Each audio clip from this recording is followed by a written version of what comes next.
Nadie te enseña esto sobre el dinero, y por eso sigues pobre. ¿Sabías que el sistema está diseñado para que nunca seas dueño de nada, aunque trabajes toda tu vida?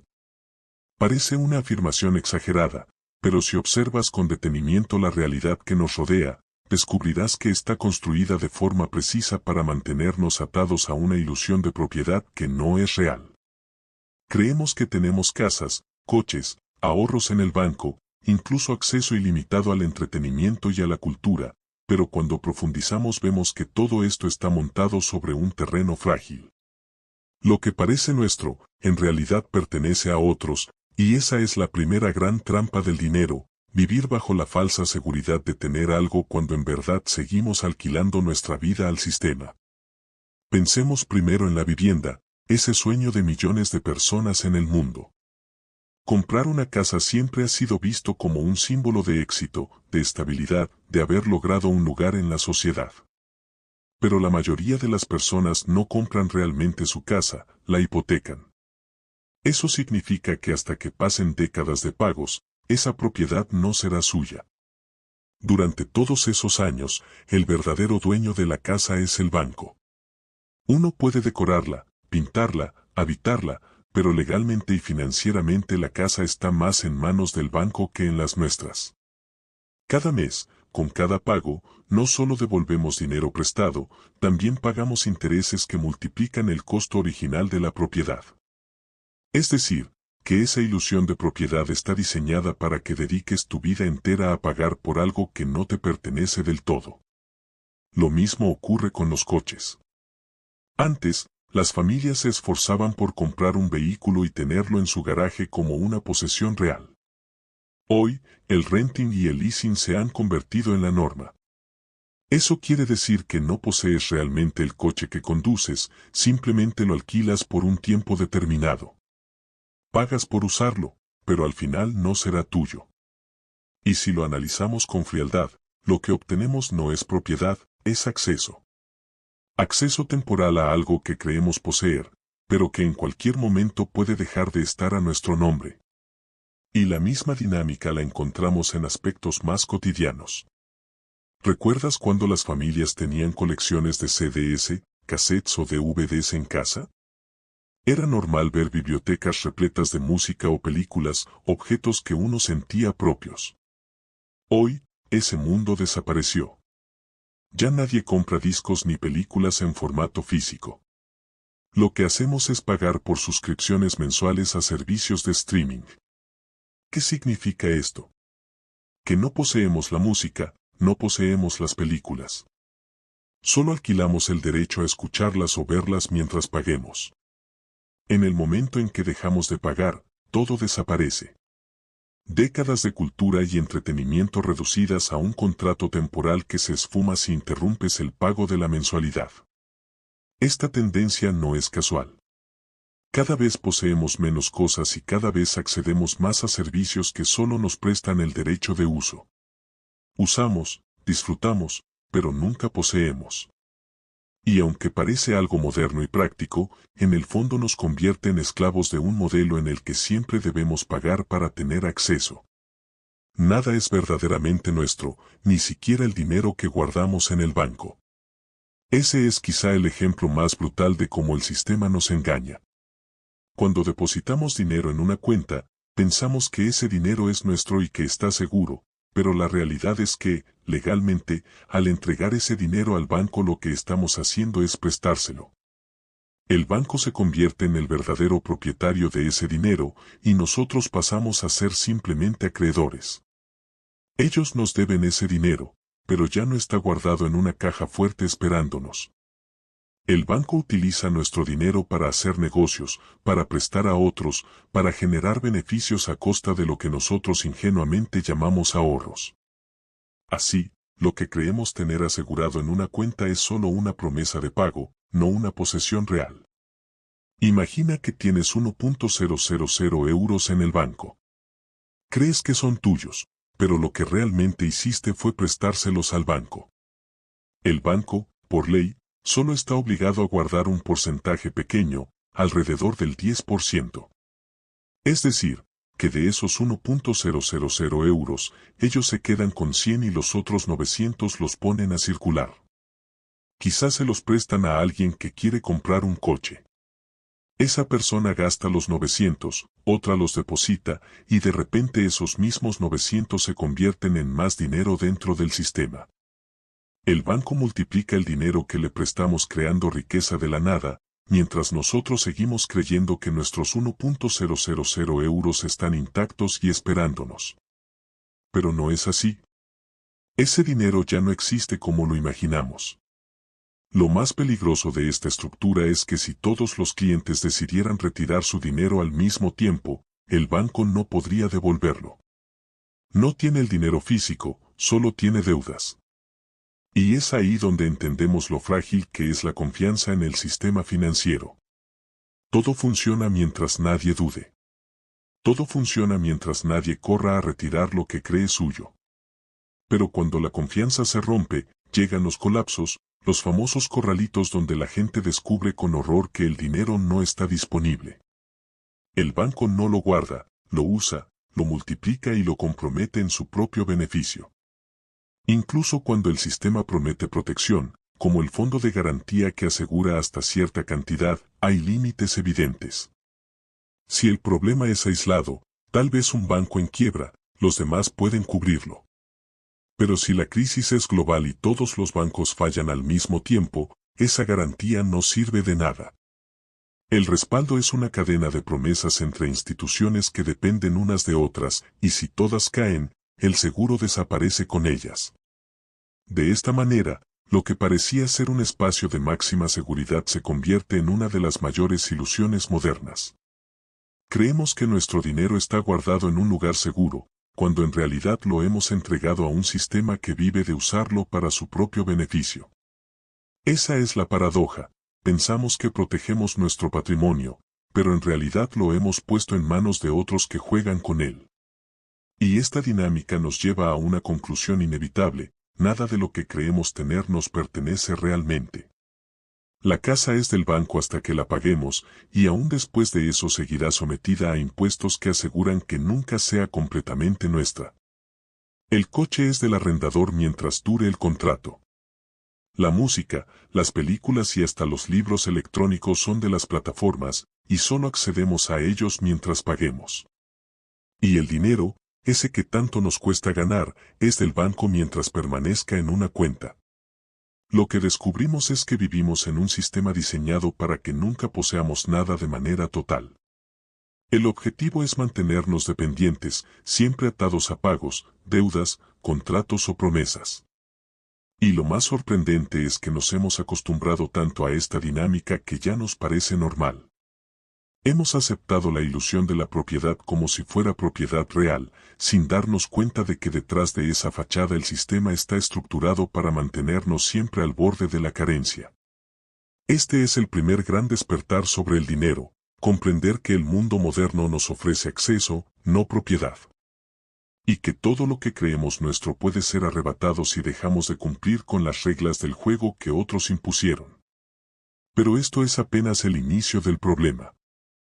Porque si ya es inquietante descubrir que nada es realmente nuestro, lo que viene después es todavía más impactante.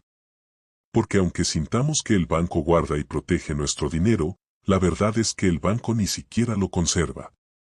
Lo usa, lo multiplica, y lo convierte en algo que ya no existe en la forma en que lo imaginamos. Y ese será el siguiente gran descubrimiento que debemos enfrentar. En la primera parte descubrimos que nada de lo que creemos poseer es realmente nuestro. Casas hipotecadas, coches alquilados, música y películas que no compramos, sino que solo accedemos a ellas mientras pagamos. Incluso el dinero que guardamos en el banco no es nuestro, sino que se convierte en propiedad del banco, que lo utiliza para hacer negocio. Esa es la primera gran lección, entender que vivimos bajo la ilusión de la propiedad. Pero ahora toca ir más profundo, porque aunque muchos piensen que el banco guarda con cuidado nuestro dinero, la verdad es que no lo hace. Y comprender esto cambia por completo la forma en que vemos el sistema financiero. Cuando depositamos dinero en una cuenta bancaria, creemos que ese dinero se queda allí, intacto, esperando a que lo retiremos en el momento en que lo necesitemos. Pero en realidad, lo que estamos haciendo es entregárselo al banco, como si fuera un préstamo. El banco nos debe esa cantidad, pero ese dinero no está guardado. El sistema que lo hace posible se llama reserva fraccionaria, y es la clave para entender por qué los bancos pueden operar multiplicando dinero que en realidad no existe. Imagina que llevas 1.000 euros al banco y los depositas. Desde tu perspectiva, sigues teniendo esos 1.000 euros disponibles. Puedes retirarlos mañana, puedes transferirlos, puedes usarlos como quieras. Pero desde la perspectiva del banco, lo que has hecho es prestarle ese dinero. El banco está obligado por ley a guardar solo un porcentaje pequeño de ese depósito, normalmente alrededor del 10%. Eso significa que de tus 1.000 euros, el banco retiene 100 y usa los otros 900 para prestar, invertir o realizar operaciones que generen beneficios. Supongamos que otra persona acude al banco y pide un préstamo de 900 euros para comprar un coche. El banco usa tus 900 euros para dárselos. Esa persona compra el coche, el vendedor deposita los 900 en su propia cuenta bancaria, y ahora esos 900 se convierten en nuevos depósitos. Con ese nuevo depósito, el banco está obligado a guardar solo el 10%, es decir, 90, y puede prestar los 810 restantes a otra persona. Esa otra persona usa los 810, los gasta, y terminan nuevamente depositados en otra cuenta. Allí, el banco guarda el 10%, 81, y presta 729. Y así sucesivamente. De esta forma, lo que comenzó como un simple depósito de 1.000 euros termina multiplicándose en varios miles que circulan en el sistema. En papel parece que hay más dinero, pero en realidad todo depende de la confianza en que no todos los depositantes retiren su dinero al mismo tiempo. Este mecanismo permite que los bancos creen dinero de la nada, inflando la masa monetaria sin respaldo real. Y es aquí donde nace uno de los grandes problemas de la economía, la inflación. La inflación no es más que la pérdida progresiva del valor del dinero. Cuando el sistema bancario multiplica depósitos ficticios, cuando el Estado imprime billetes sin respaldo, lo que ocurre es que cada euro o cada dólar vale menos. Así, lo que ayer podías comprar con 100 euros, mañana necesitarás 110 o 120. El dinero pierde poder adquisitivo y aunque tengas la misma cantidad en tu cuenta, puedes comprar menos cosas. El banco se enriquece prestando dinero que no tenía, el sistema gana liquidez, pero tú, como ciudadano común, eres el que pierde. Esta dinámica también explica por qué los bancos nunca podrían devolver todo el dinero si todos sus clientes acudieran al mismo tiempo a retirar sus ahorros. Es lo que se conoce como corrida bancaria. Si miles de personas van al mismo día a exigir lo que creen suyo, el banco simplemente no puede cumplir. Solo guarda una fracción mínima y el resto está prestado, invertido o comprometido. Lo que parece una bóveda segura es en realidad un castillo de naipes sostenido por la confianza. Mientras nadie dude, el sistema se mantiene.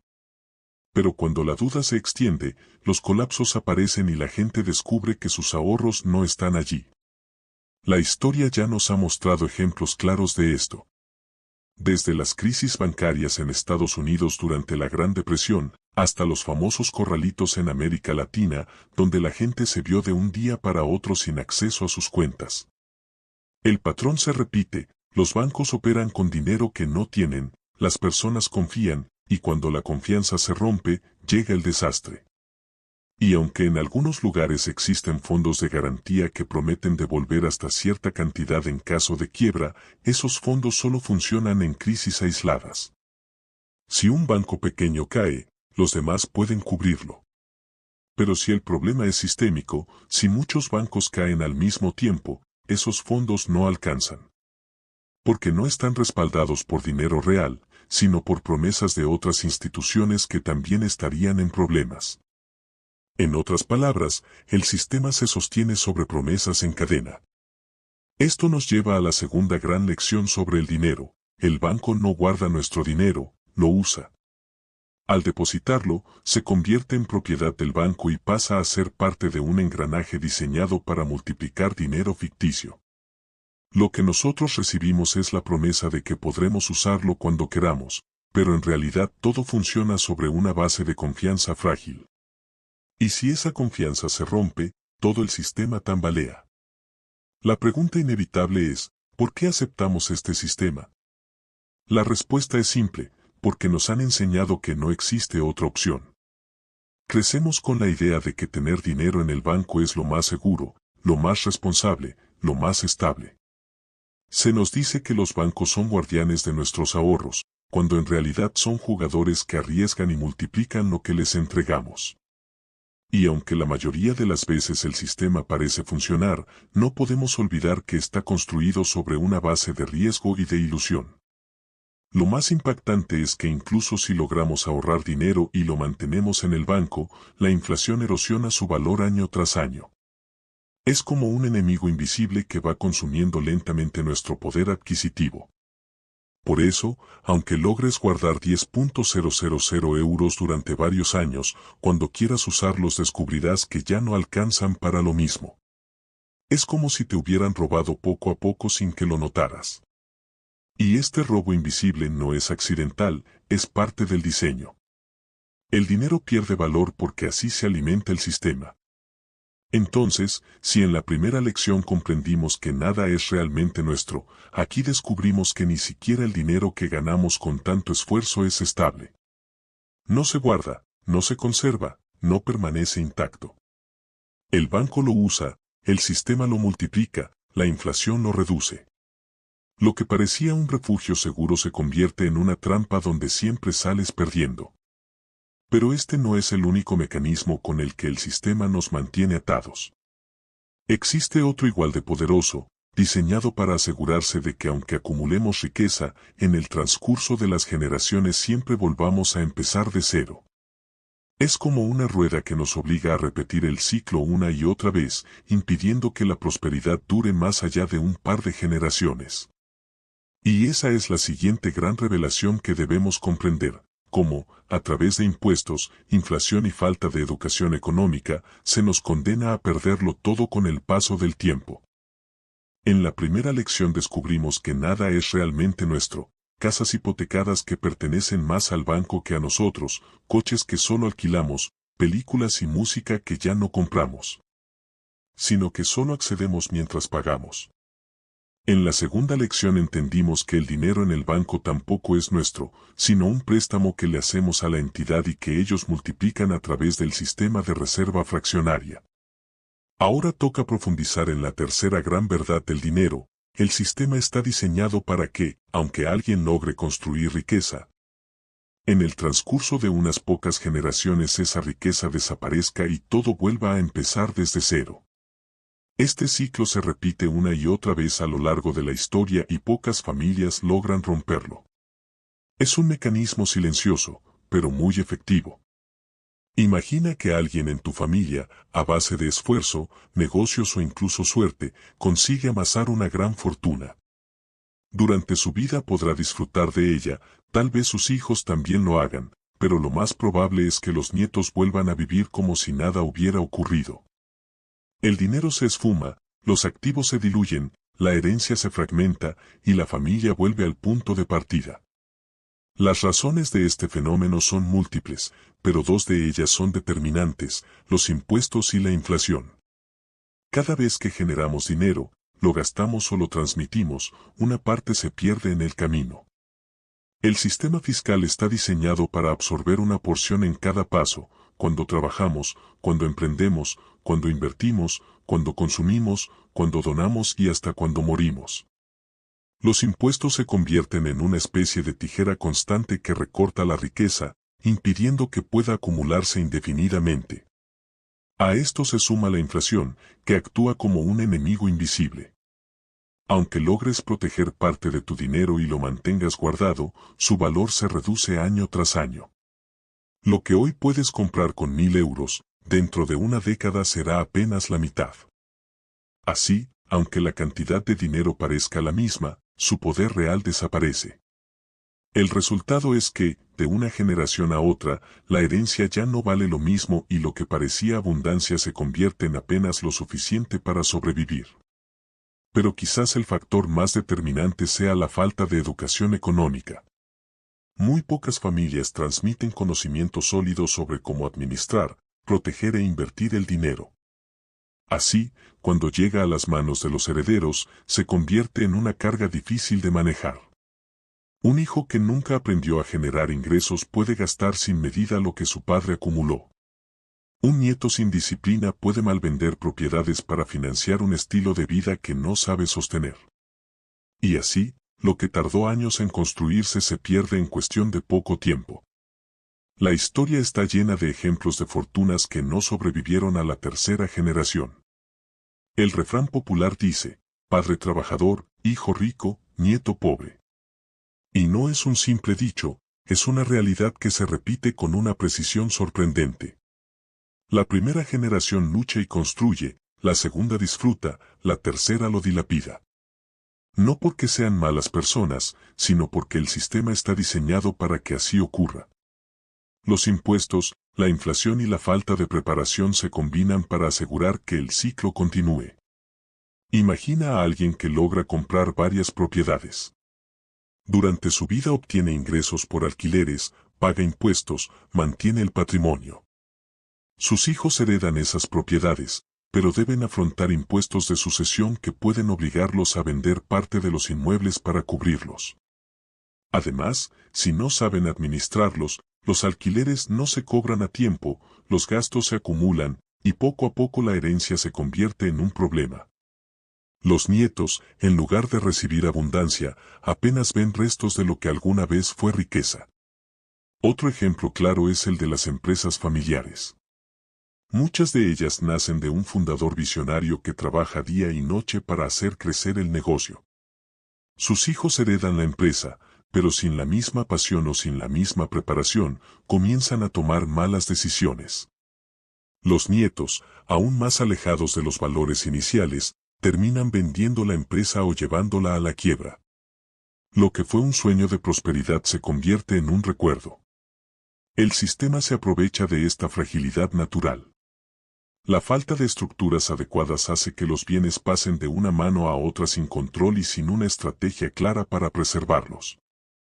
Aquí aparece la importancia de crear mecanismos legales y financieros que permitan blindar el patrimonio.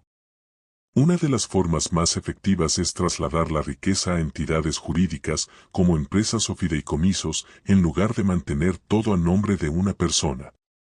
Cuando el dinero y los activos están en manos de una empresa, no se transmiten directamente como herencia, sino que se heredan las acciones de esa empresa.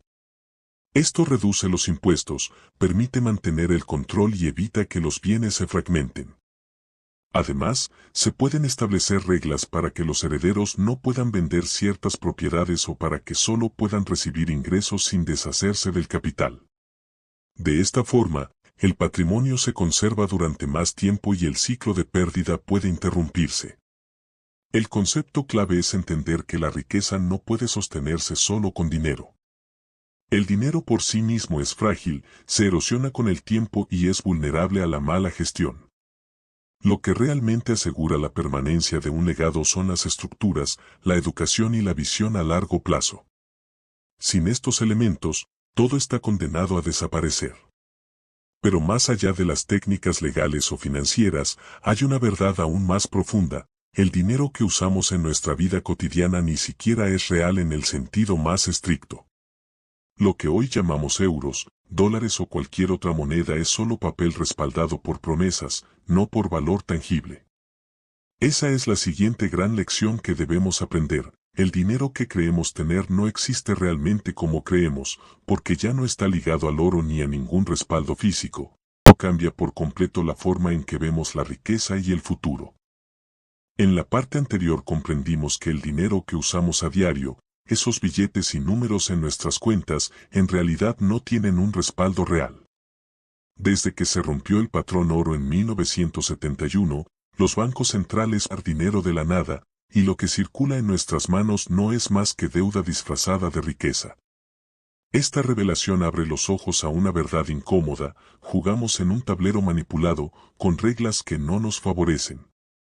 Y sin embargo, aunque el juego esté inclinado, la única forma de avanzar es conocerlo, dominarlo y aprender a usarlo a nuestro favor. El dinero, más que un medio de intercambio, es un reflejo de poder.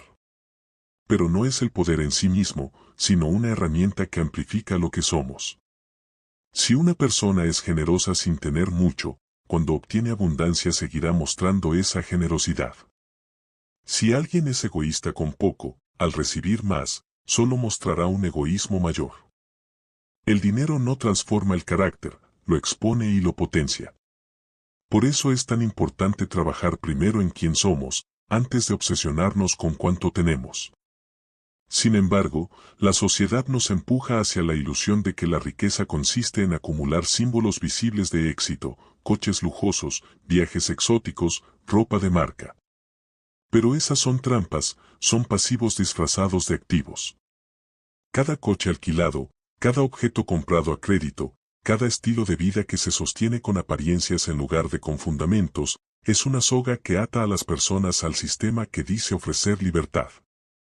Los verdaderos ricos no muestran tanto, construyen en silencio. Ellos saben que el camino no es gastar para parecer, sino invertir para multiplicar. Un activo es todo aquello que pone dinero en tu bolsillo, mientras que un pasivo es todo lo que lo saca. La diferencia parece obvia, pero millones de personas no logran aplicarla. Compran un coche caro pensando que es inversión, cuando en realidad se deprecia día tras día. Gastan en casas que no generan ingresos, sino deudas e impuestos. La verdadera libertad comienza cuando cada euro, cada dólar que ganamos, lo destinamos a activos que producen más ingresos, propiedades que generan rentas, negocios que escalan, inversiones que crecen con el tiempo. El problema es que el sistema está diseñado para que la mayoría nunca dé ese paso. Nos entrenan desde pequeños para ser consumidores, no inversores. La publicidad nos bombardea con lo que necesitamos para sentirnos completos, mientras nos oculta la verdad de cómo multiplicar el dinero. El resultado es que muchos trabajan toda la vida para sostener un estilo de vida que solo los mantiene atrapados, sin llegar nunca a la libertad real. No es justo. No todos partimos del mismo lugar. Algunos nacen en familias con riqueza, educación y contactos. Otros, en la escasez absoluta. Unos tienen acceso a información privilegiada, mientras otros apenas saben cómo funciona una cuenta bancaria. El tablero no es igual para todos, y fingir que lo es solo perpetúa la desigualdad. Pero si bien no podemos elegir cómo nacemos, sí podemos elegir cómo jugamos. El juego tiene reglas claras: impuestos, inflación, deuda, estructuras de poder. No se trata de quejarse, sino de entender esas reglas y aprender a movernos dentro de ellas. Si sabemos cómo funcionan los bancos, podemos reducir los intermediarios y proteger nuestros activos. Si entendemos cómo se erosiona el dinero, podemos elegir refugios más sólidos. Si conocemos las estructuras que permiten proteger una herencia, podemos blindar nuestro legado. El conocimiento se convierte en el arma más poderosa para quienes no nacieron con privilegios. Muchos caen en la trampa de esperar justicia, de creer que algún día el sistema será equitativo. Pero la realidad es otra: nunca lo será. El sistema está diseñado para proteger a quienes lo controlan, no a quienes lo sufren. Por eso la única salida no es esperar que cambie, sino aprender a jugar con inteligencia. Usar las reglas en nuestro beneficio, construir activos reales, diversificar, crear estructuras y, sobre todo, no depender de un único país, un único banco o una única fuente de ingresos. La llamada teoría de banderas cobra aquí un sentido vital. No se trata de ser fiel a un solo lugar, sino de plantar raíces en distintos terrenos. Tu residencia fiscal puede estar en un país que te ofrezca ventajas impositivas. Tu empresa puede funcionar desde otro donde las oportunidades de negocio sean mayores. Tu dinero puede guardarse en un banco con estabilidad. Tus inversiones pueden florecer en lugares con crecimiento acelerado. Y tú, como individuo, puedes elegir dónde vivir, moverte, crecer y prosperar. Así, en lugar de ser una pieza controlada por el tablero, te conviertes en un jugador con libertad real. Entender esto también libera de un peso emocional. No necesitas mostrar a nadie que eres rico. No necesitas demostrar tu valor con objetos que se deprecian. La verdadera riqueza es invisible al ojo superficial, es la tranquilidad de saber que, aunque mañana pierdas tu empleo, tus activos seguirán generando ingresos. Es la calma de vivir sin miedo a la próxima crisis, porque estás protegido. Es la certeza de que tu legado no se desvanecerá en la tercera generación, sino que has construido algo diseñado para perdurar. Al final, la última lección es clara: este juego nunca será justo, pero es el único que tenemos. Y aunque no podamos cambiar las reglas, sí podemos decidir cómo jugarlas. Podemos permanecer como piezas obedientes, esperando que todo mejore, o podemos aprender a movernos estratégicamente, entendiendo que cada decisión financiera es un movimiento en el tablero. Quien elige aprender, invertir, proteger y diversificar, aunque el tablero esté manipulado, tiene más posibilidades de ganar. Cierra los ojos por un momento y piensa en esto. ¿Quieres ser alguien que trabaja toda su vida para sostener un sistema que lo consume, o alguien que aprende a usar ese mismo sistema para liberarse? La diferencia no está en la suerte ni en la herencia, sino en la decisión de aprender las reglas y aplicarlas con disciplina. Porque la libertad no se alcanza ignorando el juego, sino dominándolo. Y así, al llegar al final de este recorrido, queda una verdad que no puede olvidarse: nadie nos enseñó estas lecciones sobre el dinero porque no les conviene que las sepamos. Pero ahora que tú las conoces, tienes en tus manos la oportunidad de cambiar tu historia. Puedes seguir como hasta ahora, o puedes tomar acción y empezar a construir activos reales, proteger tu riqueza, diversificar tu vida y liberarte del control del sistema. La decisión es solo tuya. El tablero está frente a ti. El juego ya empezó. Y aunque no sea justo, recuerda, los que conocen las reglas siempre tienen la ventaja.